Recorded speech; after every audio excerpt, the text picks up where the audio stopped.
Inferno of Isdal, based on the Isdal woman. In the heart of Norway, nestled within the rugged beauty of the fjords, lies the enigmatic city of Bugden.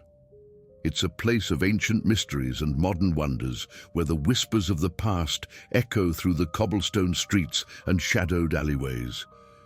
But among its many secrets, none are as chilling as the tale of the Isdal woman. It began on a cold November morning, when a hiker stumbled upon a gruesome sight in the remote Isdalen valley. A charred corpse lay amidst the rocky terrain, its twisted form shrouded in a haze of smoke. The stench of burnt flesh hung heavy in the air, mingling with the crisp scent of pine and earth. Authorities were summoned, and soon the valley was swarming with investigators. They combed through the scene with painstaking precision, cataloguing every fragment of evidence in their quest for answers. But the more they uncovered, the deeper the mystery grew. The woman's body was badly burned, her features obscured by the cruel flames. Yet even in death, there was an aura of elegance about her, a haunting beauty that seemed to defy the brutality of her demise. Who was she, and what had brought her to this desolate place? As the investigation unfolded, a series of cryptic clues emerged, each more baffling than the last. The woman had been found with false identities, her belongings carefully scrubbed of any traceable markings. Her clothing bore foreign labels, hinting at a life lived on the fringes of society. But perhaps the most perplexing detail of all was the manner of her death. Forensic experts determined that she had been alive when the fire consumed her, suggesting a deliberate act of violence. Was she a victim of foul play, or had she chosen to end her own life in such a horrific fashion? Rumors began to swirl throughout Bugden, fueled by fear and speculation. Some whispered of a clandestine affair gone awry, while others spoke of espionage and international intrigue. Yet amid the chaos, one truth remained clear: the Isdal woman had taken her secrets to the grave.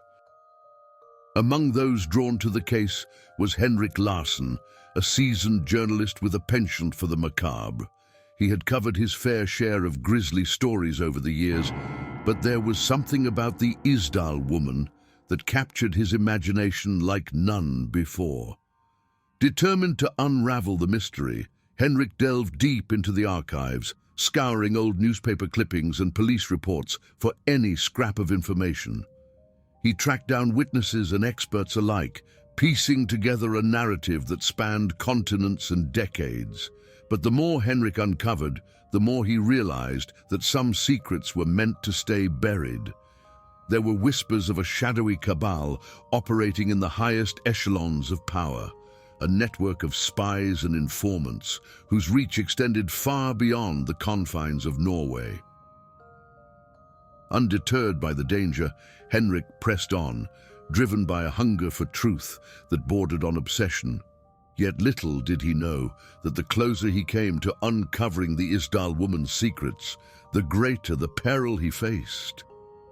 As Henrik delved deeper into the Isdal woman's past, he found himself plagued by strange occurrences. He would wake in the dead of night to find his apartment bathed in an icy chill, the air thick with an otherworldly presence. Shadows danced at the edge of his vision, whispering secrets too terrible to comprehend. Sleep became an elusive luxury as nightmares plagued Henrik's every waking moment. He would wander the streets of Bugden in a daze, haunted by visions of the Isdal woman's charred form rising from the depths of the valley, her eyes alight with an unearthly fire. Yet amid the terror, Henrik's resolve remained unbroken. He knew that he was close, so close, to uncovering the truth behind the Isdal woman's tragic fate. And he would stop at nothing to see justice served, no matter the cost. Finally, after months of tireless investigation, Henrik unearthed a clue that would change everything. Hidden within the depths of an old police file was a photograph, grainy and faded with age, yet unmistakable in its significance. It showed the Isdal woman standing on a bustling street corner, her face obscured by a wide-brimmed hat and oversized sunglasses. Yet there was something about her posture, her mannerisms, that sent a shiver down Henrik's spine. For in that moment, he realized the truth. He had seen her before, not in the flesh perhaps, but in the depths of his nightmares, where reality and fantasy blurred into one. She was more than a mere victim. She was a specter, a ghost from a past that refused to stay buried. With trembling hands, Henrik traced the contours of her face, memorizing every line and shadow. And as he did, he felt a chill pass through him, as if the Isdal woman herself were reaching out from beyond the grave to claim him as her own. Armed with his newfound knowledge, Henrik set out to confront the forces that had conspired to silence the Isdal woman forever. He knew that the road ahead would be fraught with peril, yet he could not turn back now, not when he was so close to uncovering the truth. His journey took him to the highest reaches of power, where shadowy figures lurked in the corridors of authority.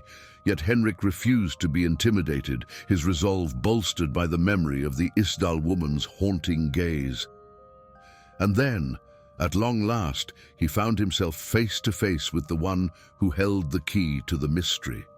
A man whose name had long been whispered in hushed tones, a man whose influence stretched far beyond the borders of Norway. But as Henrik confronted him, demanding answers to the questions that had plagued him for so long, he realized with a sinking heart that some secrets were never meant to be revealed. For in the eyes of the man before him, he saw only emptiness, a void where compassion and empathy should have been, and in that moment, Henrik knew that he was truly alone. As the truth of the Isdal woman's fate began to unravel, Henrik found himself drawn deeper into a web of deceit and betrayal. The forces arrayed against him were formidable, their reach extending far beyond anything he could have imagined. Yet still, he pressed on, driven by a sense of duty that transcended mortal boundaries. For he knew that the Isdal woman's story deserved to be told, not just for her sake, but for the countless others who had fallen victim to the darkness that lurked in the shadows. And so, with a heavy heart and a steely resolve, Henrik embarked on his final journey. He would confront the demons of the past, no matter the cost, for in the end, the truth was all that mattered. As he stood on the precipice of the Isdalen Valley, gazing out into the abyss below, Henrik felt a sense of peace wash over him, for he knew that in death as in life, the Isdal woman would never truly be forgotten. And as he closed his eyes one final time, he whispered a promise into the wind, a promise to shine a light into the darkest corners of humanity and to ensure that the echoes of Isdal would never be silenced.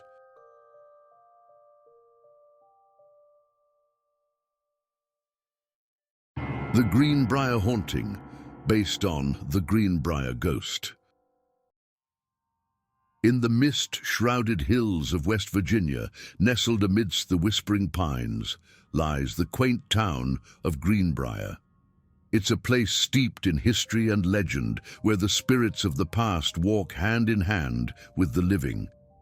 But among its many tales, none are as chilling as the story of the Greenbrier Ghost. It was a cold winter's night when Zona Heastershoe's life was cut short by tragedy. The young bride had only been married for a few short months when she was found dead in her home, her body twisted and broken, her eyes fixed in a gaze of terror.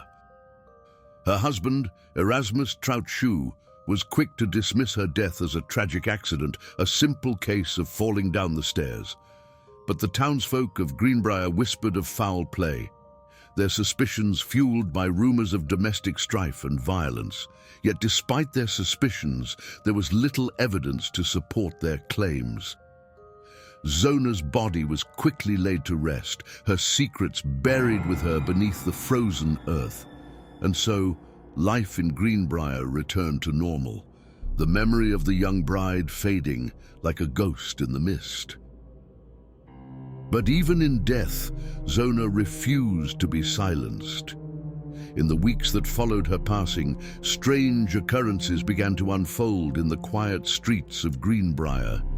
Residents reported hearing eerie whispers in the dead of night, their words carried on the chill wind like the plaintive cry of a lost soul.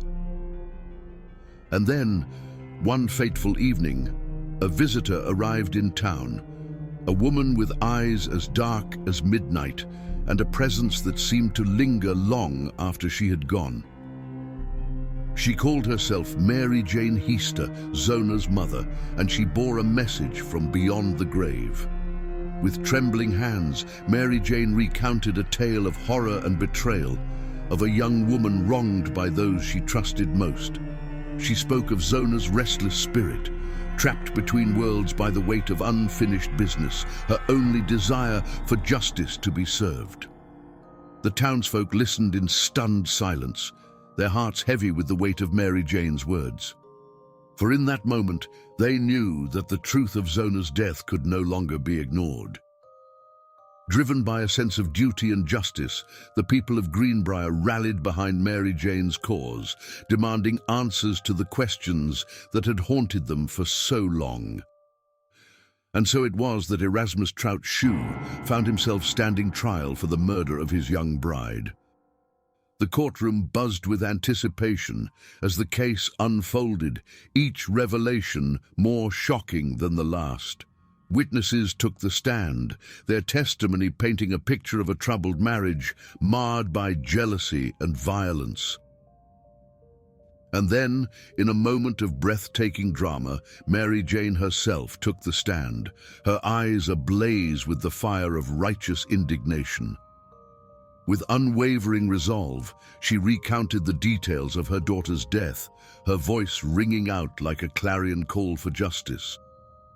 The jury deliberated long into the night, their hearts heavy with the burden of responsibility.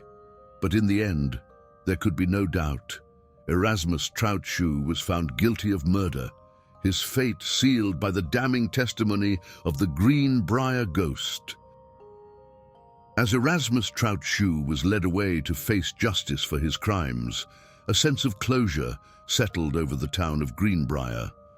The memory of Zona Heaster Shue would forever be etched into the fabric of their community, her spirit finally at peace, knowing that her death had not been in vain. And yet, even in victory, there lingered a sense of unease, a haunting reminder of the darkness that lurked beneath the surface of their idyllic town. For the Greenbrier ghost had shown them that even the most heinous of crimes could be hidden behind a mask of normalcy, waiting to be unearthed by those brave enough to seek the truth. But amidst the shadows, there was also hope. Hope that the legacy of Zona Heaster Shue would serve as a beacon of light in the darkest of times, reminding future generations that justice would always prevail in the end.